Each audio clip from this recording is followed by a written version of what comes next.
सर्व विद्यार्थी मित्रांचं पुन्हा एकदा टर्निंग पॉईंट्स ऑनलाईन एज्युकेशन प्लॅटफॉर्मवर हार्दिक स्वागत आहे. पिंपरी चिंचवडची प्रिव्हियस इयर क्वेश्चन पेपर अर्थात 2023ची विश्लेषण जे आहे ते आपण पाहत आहोत. ओके, तर मागच्या व्हिडिओमध्ये PCMC पाहत होतो, परंतु 10च प्रश्नाला आपल्याला जवळपास 31 मिनिट लागले होते आणि पोरांचं कॉन्सन्ट्रेशन राहील न राहील यामुळे काय 10 प्रश्नाचं एकदम डिटेल आपण विश्लेषण पाहिलेलं. ओके, याच्यापूर्वी DMERचे एकाच व्हिडिओमध्ये पूर्ण आपण पाहिलेलं आहे. ओके, सॅनिटरी इन्स्पेक्टर हा जो पॅटर्न आहे तो MPW पेक्षा तो अवघड आहे. त्याचं कारण वाचण्यात न आलेलं एक्स्ट्रा असलेले टॉपिक. ओके, म्हणजे एन्व्हायरमेंट मॅटर करताना डिसीज त्यामध्ये मॅटर करत असतं, परंतु एन्व्हायरमेंटमध्ये बी सांडपाणी घनकचरा व्यवस्थापन ह्या बऱ्याच गोष्टी आहेत ज्या आपल्या संपर्कात म्हणजे वाचण्यात न आल्यामुळे आपल्याला ते कठीण वाटतात. तर त्याच अनुषंगाने या व्हिडिओमध्ये राहिलेले जे प्रश्न आहेत 30 त्याचं देखील आपण सखोल विश्लेषण पाहणार आहोत. आणि स्वच्छता निरीक्षक पदाची तयारी करायची असेल तर ऑल इन वन अँड टॉपचं पुस्तक म्हणजे स्वच्छता निरीक्षक तांत्रिक डायरी आणि आरोग्य विभागाचे टेस्ट सिरीज जे आहे MPW 201 रुपये किंवा 199 रुपये असेल आणि सॅनिटरी इन्स्पेक्टर सध्या जर जॉईन केलं तर 299 रुपये असू शकते. तर त्याप्रमाणे ह्या दोघांची फी आहे. ANM 201 रुपये. ANMला जॉईन करा. जर कोणाला जॉईन करायचं असेल तर ह्या दरम्यान ती PDF हे यूट्यूबवरचे लेक्चर देखील तिथं रेकॉर्डेड स्वरूपात आहेत. आणि तुम्ही ही जी फी देताय जनरली PYQचा जो आहे MCQचा जो संग्रह आहे आणि टेस्ट सिरीज आहे त्यासाठी देताय असं समजा, व्हिडिओ आणि रेकॉर्डेड व्हिडिओसाठी. तर मग आपण प्रश्न क्रमांक 11 पासून पाहणार आहोत.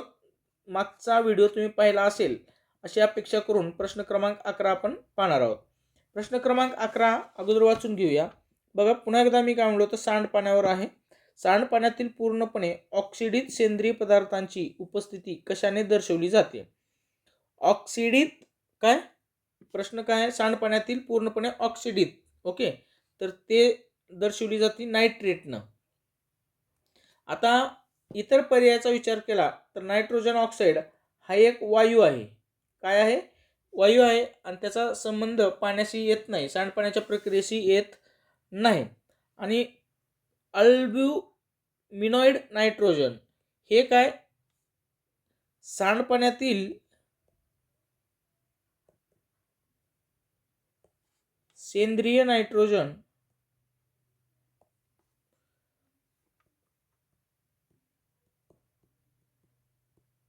उपस्थिती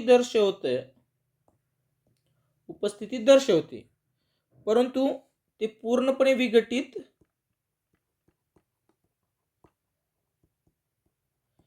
विघटित होत नाही किंवा झालेले नसते. परंतु नायट्रेट जे आहे ते पूर्णपणे विघटित जे आहे ते झालेलं असतं, म्हणजे पूर्णपणे ऑक्सिडित झालेलं असतं. ओके, हे क्लिअर कट झालं. आता याच्या शेवटच्या प्रक्रियेच्या टप्प्यातच कशाच्या सांडपाण्यातील जी सेंद्रिय पदार्थ आहेत म्हणजे त्याला इंग्रजीमध्ये ऑर्गॅनिक मॅटर आपण म्हणतो. ऑर्गॅनिक मॅटर जे आहेत ते पूर्णपणे फुल्ली काय होतात? ऑक्सिडित होतात. त्याला इंग्रजीमध्ये ऑक्सिडाइज्ड म्हणतात. ऑक्सिडाइज होतात तेव्हा त्या प्रक्रियेच्या शेवटच्या टप्प्यामध्ये लास्ट स्टेजला काय होतं? नायट्रेट काय होत असतात? तयार होत असतात. हे दर्शवते सांडपाण्यातील सेंद्रिय पदार्थाचे विघटन जे आहे ते पूर्णपणे झालेलं आहे. ओके, आता ह्याच्यात काय नायट्राइट पाहिजे, टायपिंग मिस्टेक. नायट्राइट हे काय? नायट्रोजनच्या ऑक्सिडीकरणाच्या प्रक्रियेतील एक मध्यवर्ती स्वरूप आहे. जे पूर्णपणे ऑक्सिडित स्वरूप नाही. तर आपलं उत्तर काय? 11 क्रमांकाचं 1 नंबर. बरं, आता हे जे आहे आपला SIचे जे कोर्स आहे स्वच्छता निरीक्षक मेंटरशिप प्रोग्राम, ह्याच्यामध्ये ह्या प्रत्येक प्रश्नाचं तांत्रिक मराठी, इंग्रजी, गणित बुद्धिमत्ता 100% प्रश्नाचं विश्लेषण सह तुम्हाला हे जे आहेत ते सोडवायला उपलब्ध आहेत. हे आता समजा तुम्हाला 9 पेपर आहेत, 8 पेपर आहेत, 100% विश्लेषण येत असेल तर इथंच तुमची जे आहे ना कोर्स जॉईन करायची 299 रुपयाची फी जी आहे ती वसूल झाली असं समजून घ्या. त्यानंतर डाटा PYQ अनालिसिस, अभ्यास कसा करायला पाहिजे, यूट्यूबवरचे सगळे व्हिडिओ तिथं पण आहेत. सगळं प्रॉपरली तिथं आहे. ओके, पुढे आपला 12व्या क्रमांकाचा प्रश्न. पाण्याद्वारे इतर स्त्रोतामधून अतिप्रमाणात फ्लोराईडचे सेवन केल्यामुळे हाडावर थेट परिणाम होतो असा हा एक आजार आहे. एक लक्षात घ्या, हाडावर म्हणले बोन्स. ओके. डेंटल, डेंटल म्हणजे दाताशी निगडीत. पर्याय मी सांगतो. डेंटल परत एकदा दाताशी निगडीत. दाताशी निगडीत समजा. परत मुडदूस, विटॅमिन कोणत्या कमतरतेमुळे होतं, ते कशामुळे होतं हे तुमच्यासाठी प्रश्न आहे. बरं ठीक आहे, हे हाडाचा आजार आहे मान्य करू, परंतु इथे एक लक्षात घ्या, स्केल इंग्रजीमध्ये काय म्हटलं जातं हे तुमच्यासाठी प्रश्न आहे. मुडदूस मी सांगणार नाही, विचार करा, पटमन्या आठवा आणि कमेंट बॉक्समध्ये सांगा. ओके. आता इथे एक लक्षात घ्या, स्केलेटल, स्केलेटन म्हणजे हाडांचा सापळा. ओके. जर तुम्हाला माहीतच नाही काही गोष्टी तर त्याचं उत्तर आहे स्केलेटन फ्लोरोसिस. आता इथे दिले फ्लोराईडचे सेवन केल्यामुळे फ्लोरोसिस होतं. ओके.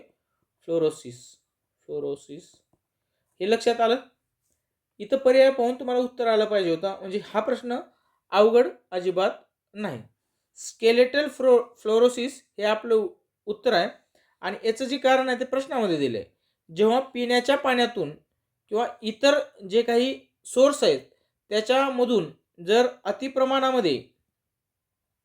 अतिप्रमाणात काय घेतो आपण, इथं तर दिलेलंच आहे फ्लोराईड. फ्लोराईड कुठं जात असतं, आपल्या बॉडीमध्ये. जर अतिप्रमाणात आपल्या बॉडीमध्ये गेलं ते काय होत असतं, आपल्या बोन्समध्ये काय होतं, साठवून ठेवलं जातं आणि त्याच्यामुळं काय होतात, बोन्स हे ठिसूळ होतात. काय होतात, ठिसूळ होतात. त्यामुळे आपल्याला सांधेदुखी, पाठीचा कणा वाकणे आणि हाडांची विकृतीकरण असं होतं.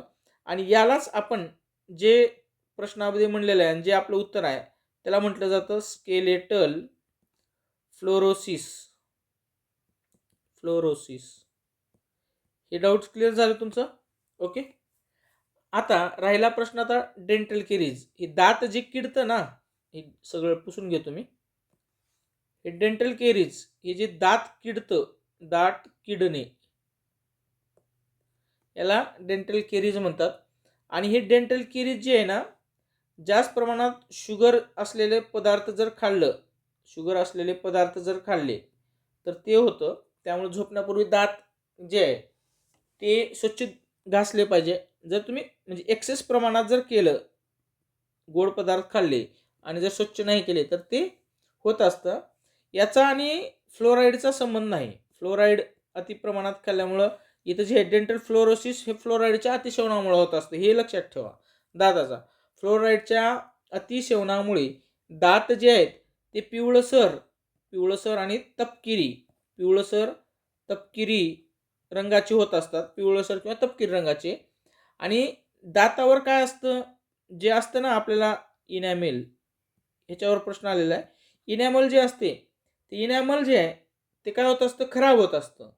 म्हणून या आजाराला डेंटल फ्लोरोसिस म्हणतात आणि हा हाडाशी संबंधित नसून तो दाताशी संबंध आहे. डेंटल हॉस्पिटल, दातांचा दवाखाना, आणि स्केलेटल म्हणजे हाड. ओके. एवढं क्लिअर कट घ्या. एका प्रश्नातून बरेच पॉईंट क्लिअर होतील, कारण तुम्ही काही डबल ते प्रश्न पाहणार नाही आणि डबल म्हणजे वाचण्यात उपयोग नाही, कारण बराच पोर्शन असू शकतो. परंतु एकच आहे की एसआयचा अभ्यासक्रम म्हणजे एक ठरलेल्या चाकोरीबद्ध साच्यामध्ये आहे. त्याच्यामुळे तुम्ही जर जास्त वेळेस वाचणार असाल तर अतिशय चांगलं स्कोअर वाढतो, त्यामुळे काही टेन्शनचा भाग देखील नाही. पुढे आहे, केसांची योग्य स्वच्छता न राखल्यामुळे कोंडा आणि त्वचेचा कोणता संसर्ग होऊ शकतो. आता हा प्रश्न काय, मानवी ज्ञानेंद्रिय याच्याशी निगडीत आहे आणि त्याच्यातलं त्वचा याच्याशी निगडीत आहे. जर केसाची स्वच्छता नाही राखलं तर कोंडामुळे त्या टीनिया कॅपिटिस ह्या आजार होत असतो. ओके. टीनिया कॅपिटिस. ओके. आपल्या डोक्याच्या त्वचेवर, त्याला स्काल्प असं म्हणतात इंग्रजीमध्ये, होणारा एक काय आहे तो कवकांचा फंगल इन्फेक्शन फंगल इन्फेक्शन आहे. ओके. आणि ह्याला जे इतर नाव आहे ring worm of the scalp असं याचं दुसरं नाव आहे. ओके. केसांची किंवा जी केस आहेत किंवा डोक्यांच्या स्वच्छतेची स्वच्छता न म्हणजे काय केस आणि डोकं जे आहे त्याचं जर तुम्ही स्वच्छता नाही राखली नाही तर हा आजार होत असतो. जसं घाम कोंडा यामुळं जे आहे ते आपली केस किंवा डोकं घाण होत असतं. त्याचा दुष्परिणाम म्हणून काय होत असतं आपल्याला हा आजार होतो. डोक्यावर खाज सुटते, केस गळते. ओके. त्वचेवर चट्टे पडतात. ओके. हे अशा प्रकारचं हे आजार आहे. आता पर्याय क्रमांक 1 आहे पॅरोनिचिया. वाचलेले नाही त्यामुळं आपल्याला हे जड जाणार आहे. म्हणून एसआयचा पेपर हा आपल्याला टफ वाटत असतो. परंतु तुम्ही जास्तीत जास्त रीड करा जेणेकरून आपल्याला फर्स्ट अटेम्प्टमध्ये जी आहे ती पोस्ट काढता येईल आणि पोस्ट देखील चांगली आहे. आता पॅरानिचिया जी आहे ही आपल्या हाताच्या किंवा पायाच्या नखांच्या कडेला होणारा संसर्ग आहे. जर आपलं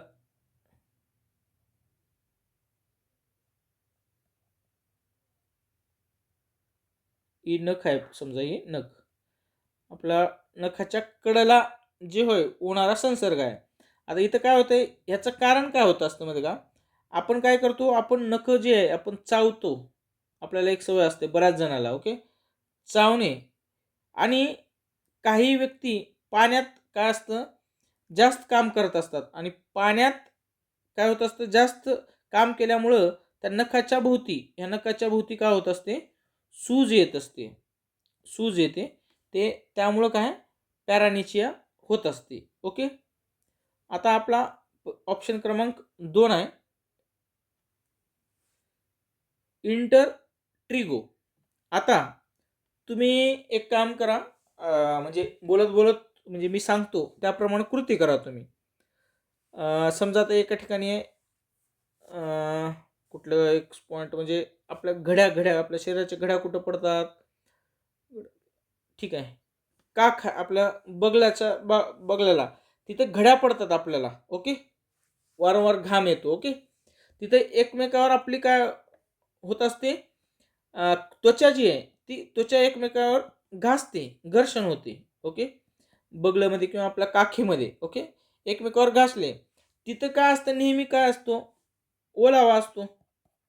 तिथं नेहमी काय असतं ओलावा असतो म्हणजे घाम असतो आणि घाम राहिल्यामुळे तिथं काय होत असतं नेहमी बऱ्याच जणांना लालसरपणा आणि जळजळ होत असते. आता काखेत तर झालं परंतु जांघेत देखील अशा प्रकारची अवस्था होत असते. हे तुम्हाला जाणवलं असेल किंवा अशा प्रकारचे आजार जे आहे ती इंटरट्रिगो याला म्हणत असतात. ओके. लक्षात घ्या. आता हे जे प्रश्न आहेत ना सॅनिटरी इन्स्पेक्टरला वैयक्तिक स्वच्छता हा एक टॉपिक आहे. त्यात वैयक्तिक स्वच्छता त्यामधील हा प्रकार आहे. हे जे आहे प्रकार म्हणजे प्रकरण आहे हे लक्षात ठेवा तुम्ही. त्यानंतर इरिथ्रास्मा हे जे आहे उच्चार बघा काय तुमच्या हिशोबानं एकतर बॅक्टेरियल म्हणजे ह्याला जीवाणूजन्य म्हणतात. जीवाणूजन्य काय आहे आजार आहे आणि त्वचेच्या जी घड्या आहेत त्या घड्यामध्येच हा आजार होतो जसं काखेत जांघेत. ओके. आणि कारक जीवाणू कोणता आहे किंवा हे कोणत्या बॅक्टेरियामुळे होत असतं तर त्याचं नाव आहे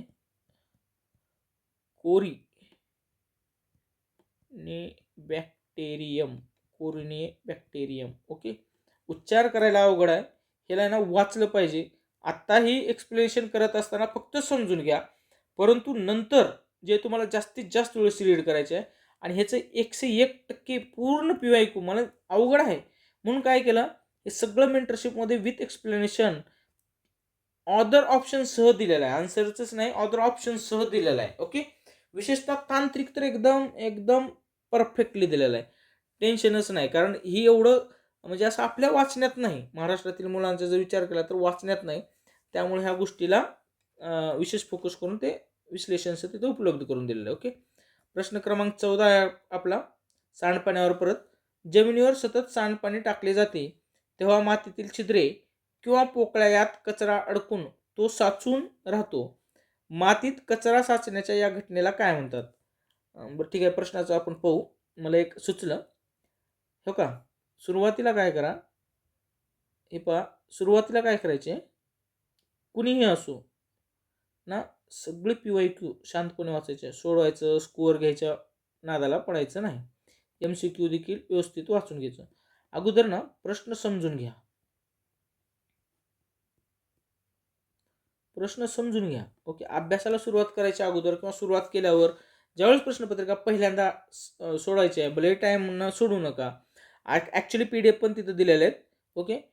तर ते प्रश्न समजूनच घ्यायचे आपल्याला. आता हे कसं आहे, प्रश्न समजून घेतल्यावर अभ्यासाची दिशा येणार आहे. ओके. जमिनीवर सतत सांडपाणी टाकले जाते तेव्हा मातीतील छिद्रे आणि पोकळ्या यात कचरा अडकून तो साचून राहतो. आता इथं काय करायचं आहे, तुमची इमॅजिनेशन करायची. जमिनीवर सतत पाणी सांडणे, लगेच पाणी सांडलेलं का ते बघायचं. जेव्हा मातीतील छिद्रे, ओके, पोकळ्या यात कचरा अडकून तो साचून राहतो. मातीत कचरा साचण्याच्या या घटनेला काय म्हणतात, ते इमॅजिनेशन करायचं आणि मग पुन्हा आपलं उत्तर बघायचं. मग ह्याला काय म्हणतात, मलजल बाधा, सुएज सिकनेस असं म्हटलं जातं. ओके. आता ह्याचं उत्तर असं सांगितलं, जेव्हा जमिनीवर सतत सांडपाणी, सांडपाण्याला इंग्रजीमध्ये म्हणतात सिवेज. Okay, sewage. तेव्हा त्यातील काय होत असतं, सेंद्रिय जे पदार्थ आहेत आणि सेंद्रिय पदार्थ सोबत काय, माती, हे मातीच्या कचरा जे आहे, माती कचरा ते सगळंच आलं. हे जे आहे माती कचरा जे आहे ते कुठं जात असतं, आपली माती आहे सॉईल, मातीच्या कुठं जात असतं, छिद्रामध्ये किंवा जी काही पोकळी असेल पोकळीमध्ये अडकून राहतं. ओके. यामुळे काय होत असतं, जी माती असते त्याच्यामध्ये जर छिद्र नसते तर हवा खेळती राहते, बरोबर. खेळती राहण्यास काय होतं, अडथळा निर्माण होतो. अडथळा निर्माण झाल्यामुळे मातीची जी पाणी शोषून घ्यायची क्षमता आहे, पाणी शोषून घ्यायची क्षमता काय होणार आहे, ऑटोमॅटिक काय होणार आहे, कमी होणार आहे. आणि या प्रक्रियेमुळे माती देखील गुदमरल्यासारखी होते. मातीला काय होतं, गुदमरल्यासारखं होत असतं.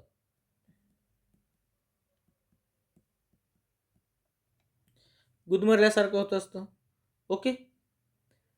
मातीत कचरा साचण्याच्या याच घटनेला, म्हणजे मातीत कचरा साठण्याच्या याच घटनेला सुएज सिकनेस, मलजल बाधा, म्हणजे मातीला आजार, सिकनेस म्हणजे आजार म्हटलं जातं, मलजल बाधा असं म्हटलं जातं.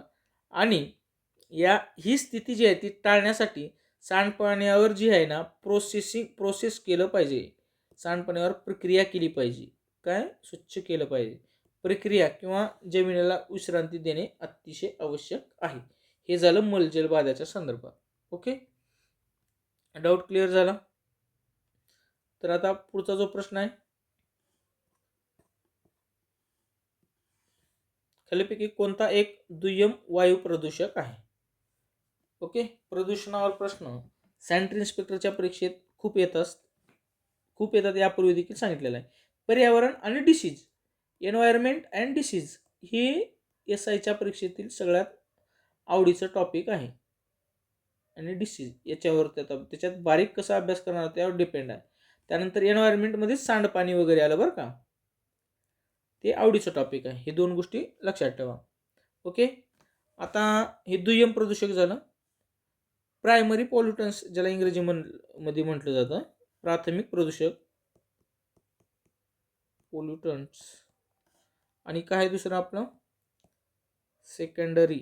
आता जे प्रश्नात आहे पोल्युटन्स, ह्या दोघांमधला अर्थ कोणाला माहित असेल तर काही अडचण नाही. प्रायमरी म्हणजे प्राथमिक, लक्षात घ्या. म्हणजे काय, जे प्रदूषक थेट स्त्रोतामधून थेट निर्माण होतात. आता उदाहरणार्थ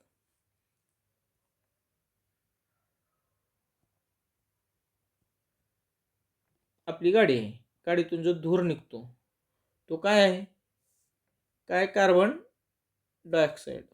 ओके, CO2 बाहेर पडतो, carbon monoxide, nitrogen oxide, sulphur dioxide, हे सगळे काय आहेत, SO2, CO, NO2. ओके, हे सगळे काय प्रायमरी पोल्युटन्स म्हणजे थेट निर्माण होणार थेट. आता सेकंडरी पॉल्युटन्स याला काय म्हणतात, हे प्रदूषक थेट उत्सर्जित किंवा क्रिएट होत नाहीत, थेट होत नाहीत, उत्सर्जित होत नाहीत. ते काय होत असतात, हे जे प्रायमरी आहेत, कोणते प्रायमरी पोल्युटन्स आहेत वर जे नमूद केले, त्याच्यावर काय करतात प्रदूषकांमध्ये, या प्रायमरी पोल्युटन्सवर काय करतात, रासायनिक अभिक्रिया केली जाते होते.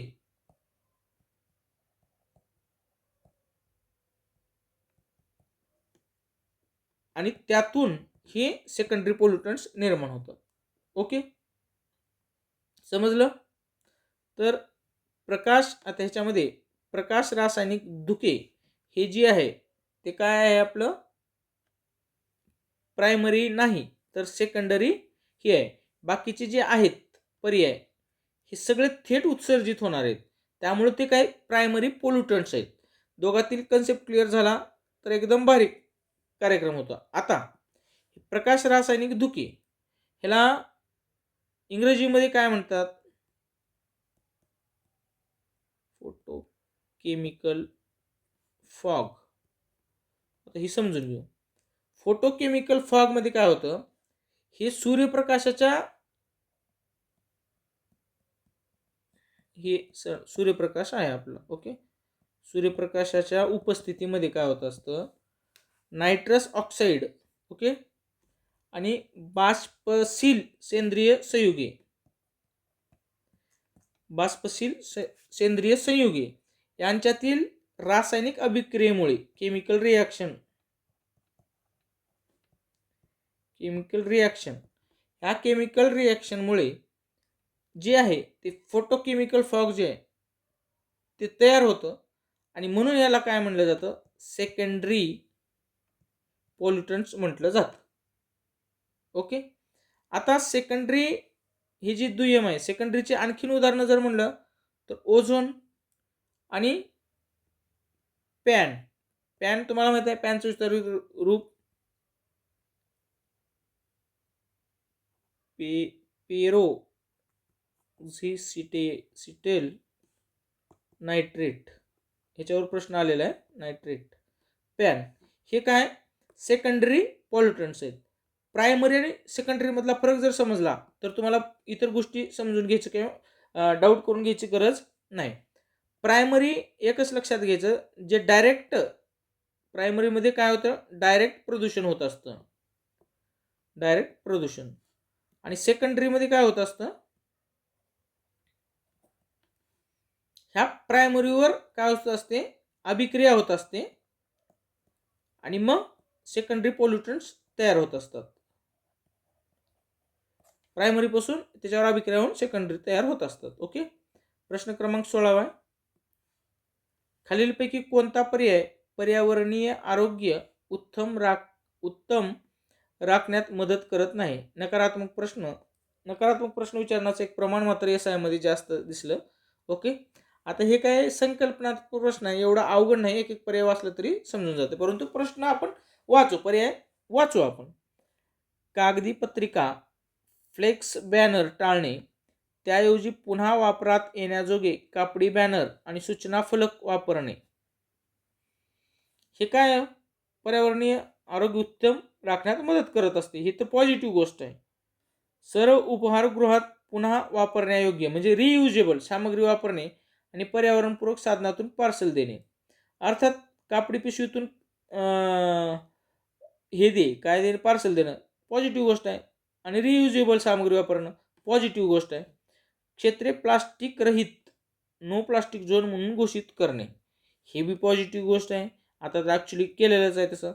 महानगरपालिकेच्या किंवा महापालिकेच्या घनकचरा विल्हेवाटीच्या ठिकाणी ई कचऱ्याची विल्हेवाट लावणे अतिशय चुकीचं आहे. ई कचऱ्यामधून ई वेस्ट खूपच जे आहेत हानिकारक धातू आहेत ते जर मिसळले तर बऱ्या प्रकारे म्हणजे म्हणजे एवढे आजार होत असतात की ते इनक्युरेबल म्हणजे दुरुस्त होऊ शकत नाही किंवा कमी होऊ शकत नाही किंवा त्याच्यावर उपचार नसतं. ओके. आणि हे दोन्ही वेगवेगळ्या ठिकाणी ई वेस्ट कचरा वेगळाच पाहिजे. तर ते काय होत असतं, त्याचं ई वेस्ट वेगळं केल्यामुळे त्याचं रिसायकलिंग देखील आपण करू शकतो, रियूज करू शकतो आपण. ओके. ई वेस्ट म्हणजे तुम्हाला माहिती आहे ना, ई वेस्ट म्हणजे काय? तर हे जे आपले मोबाईल आहेत, कॉम्प्युटर, बॅटरी आहेत, कुठलीही बॅटरी. ओके. हे सगळे आता ई वेस्ट जर मिक्स झालं तर आता मी धातू म्हणलो, धातूमध्ये कोणकोणते येऊ शकते वा इत्यादी जड धातू असतात. ह्याच्यामध्ये ई वेस्टमध्ये कोणकोणते जड धातू असतात? एक शिसे, ह्यालाच काय म्हणतात? लीड म्हणतात. ओके.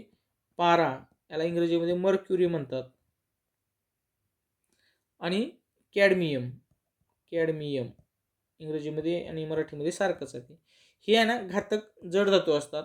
हा जर कचरा सामान्य कचऱ्यासोबत जे काही जनरल कचरा आहे त्याच्यासोबत जर मिक्स झालं तर ती ही जी विषारी द्रव्ये आहेत ते जमिनीत किंवा पाण्यात मिसळतात. त्यामुळं प्रदूषण होत असतं आणि यांच्यामुळं आपल्या शरीराला जे आजार दूर होणार नाहीत असे आजार होऊ शकतात. ओके. तर ही साधिक सोपा प्रश्न होता. ठीक आहे. परंतु काही गोष्टी जे प्रश्न आहे त्याच्यामध्ये एस आयमध्ये फक्त ते तुमच्या कॉमन सेन्सवर सोडवतात. हे एक लक्षात घ्या तुम्ही. कोणत्या कचरा व्यवस्थापन तंत्रात दूषित क्षेत्रातून प्रदूषक काढून टाकण्यासाठी किंवा त्यांना निष्प्रभावी करण्यासाठी सजीवांचा वापर केला जातो? ओके. तर त्याचं उत्तर आहे जैवोपचारण. इंग्रजीमध्ये ह्याचा उच्चार सोपा आहे म्हणजे समजून येऊ शकतो. बायो रेमेडिएशन याला असं म्हटलं जातं. म्हणून तरी असायचा पेपर अवघड वाटतो कारण मराठी शब्द भरपूरच आहेत. आता ही एक जैवोपचारण काय आहे? ही एक टेक्निक आहे ज्यामध्ये सूक्ष्मजीव जे आहेत, ज्यामध्ये सूक्ष्मजीव म्हणजे काय? जीवाणू, कवक किंवा इतर वनस्पतींचा वापर करून पर्यावरणातील जे आहेत माती व पाणी विषारी घटक काढून टाकले जातात. ओके. समजलं का? आणि त्याचे रूपांतर कमी घातक पदार्थात केले जाते. हे अशा प्रकारचं हे उत्तर आहे. ओके. त्यानंतर वाढीव स्नायू आणि पेटके यांना ओळखता येणारा चेतारोग कोणता आहे? तर ते आहे धनुर्वात. पोलिओ संदर्भात हे पोलिओमायलिटिक, क्षयरोग, टीबी, गोवर याच्यावर व्हिडिओ आपण यूट्यूबवर ऑलरेडी अपलोड केलेला आहे. धनुर्वात, चला ह्याला इंग्रजीमध्ये काय म्हणतात? टिटॅनस. ओके. आणि जे आहे ते क्लोस्ट्रिडियम टिटॅनी यामुळं जे आहे ते काय होतं? धनुर्वात होत असतो. ओके. स्नायू, आता लक्षणे जर म्हणलं, सिम्पटम्स, स्नायू तणाव जे प्रश्नामध्येच आहे व पेटके. ओके. हे एक लक्षण आहे. आणि लॉक जॉ ह्यावर प्रश्न आलेला आहे बरं का. हे लॉक जॉ कशाचं सिम्पटम आहे असं विचारलेलं आहे. तर लॉक जॉ हे एक सिम्पटम आहे कशाचं? धनुर्वातचं. ह्याच्यावर ही जी आहे त्याला स्टार करा आणि लक्षात ठेवा. त्यानंतर 19व्या क्रमांकाचा प्रश्न आहे, सामान्य सार्वजनिक ठिकाणी निर्जंतुकीकरण करताना खालीलपैकी कोणत्या उपायाचा तितकासा फायदा होत नाही? नकारात्मक प्रश्न. मी अगोदर म्हटलं की एस आयमध्ये जरा नकारात्मक प्रश्न खूप आहेत.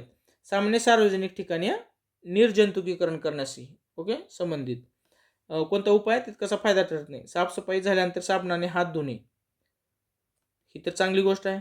वैयक्तिक संरक्षणात्मक उपकरणे काढून टाकणे आणि त्यांची सामान्य सार्वजनिक ठिकाणी विल्हेवाट करणे ही वाईट सवय आहे. ओके.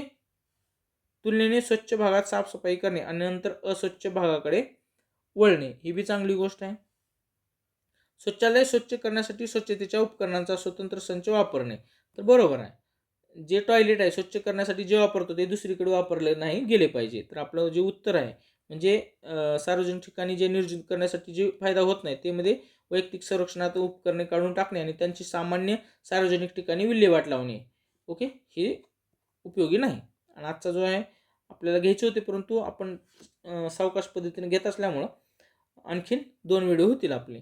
पाणी साचणे आणि पाणी टंचाई या चिंतेच्या बाबी असणाऱ्या भागामध्ये डॅश डॅश सोयीस्कर आहेत.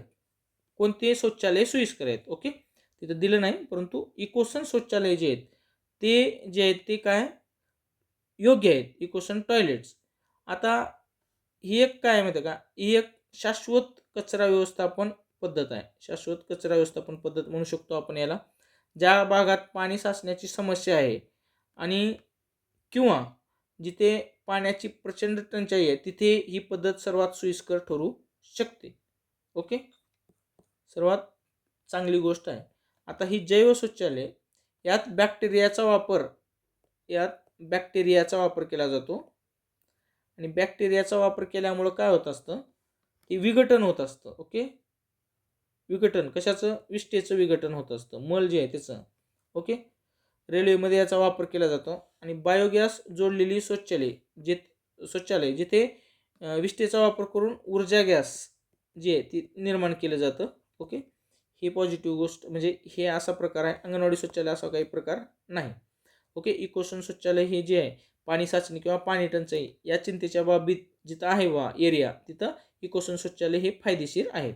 ओके, आता आपण पुढचं घेऊ शकलो असतो परंतु आपला व्हिडिओ बराच लेंदी होईल त्यामुळे आपण थांबूया.